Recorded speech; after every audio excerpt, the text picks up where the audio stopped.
My documentary is called The End of the Line. The director of this film is Rupert Murray. The writer of this film is Charles Clover, and the film is based off a book written by him.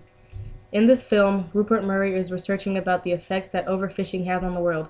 He says that the drastic actions need to take place in order to change all of this. Charles Clover is one of the main focuses of the film. This film is based off of his book, The End of the Line. In the film, he talks about once catching a salmon that was 23 pounds.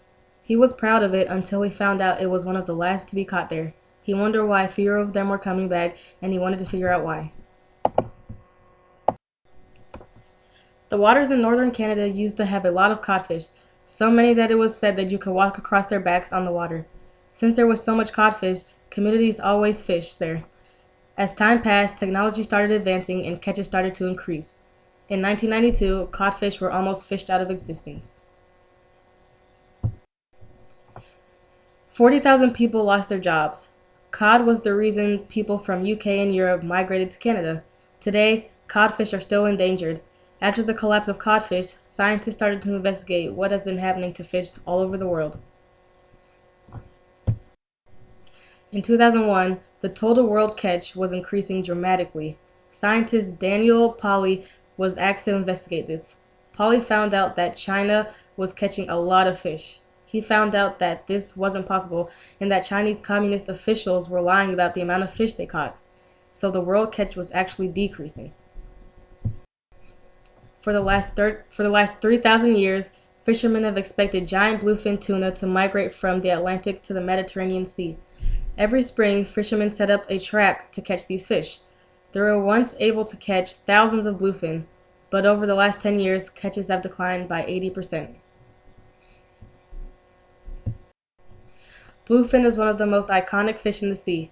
It's also one of the most expensive and sought-after fish on the planet. It is now being hunted to extinction. Fishing is supposed to be controlled through internationally agreed quotas, but bluefin scientists recommend a catch of 15,000 tons to avoid a collapse. In order to rebuild fish population, the catch needs to be less at 10,000 tons. Ministers think it should be 29,500 tons. The tuna industry is catching 61,000 tons of bluefin, which is a third of the entire bluefin population. To be able to catch that many fish, the industry is using planes to spot the tuna. This has been outlawed for the last 10 years. The rule breaking of fishermen is one of the biggest problems facing the world's oceans. Illegal and unreported fishing is worth up to $25 billion a year. 50% of codfish caught in the North Sea was illegal. The biggest company in the tuna industry is Mitsubishi. They don't catch the fish, they buy it. Mitsubishi is in control of 60% of the entire bluefin tuna production. They send out huge boats to bring back a lot of bluefin. Mitsubishi is reserving bluefin by freezing them, which will be worth much more if the fish stocks are depleted. West Africa. West Africa's stock of fish has declined massively in the last 50 years. Rashid Somalia is an expert in West African fisheries and went to Senegal to find out the effect this has on the people there. Fish is crucial in West Africa. If fish goes down, West Africa will begin to develop many problems. The governments of developing countries trade fishing rights for quick cash from developed nations.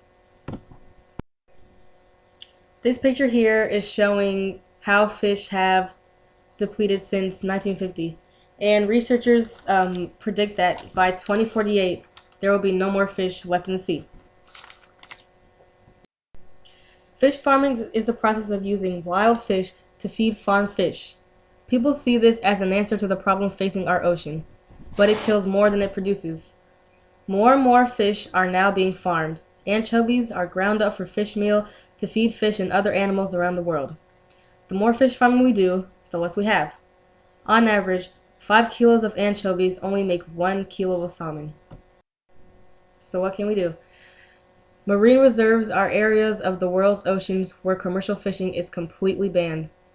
Marine reserves have showed amazing benefits, but the estimated cost to have marine reserves is $12 to $14 billion a year. But some nations have promised to protect 20% or more of their seas in the future. Today, there are about 4,000 marine reserves in the world. They cover less than 1% of the world, though. So 99.4% of the ocean is still fishable.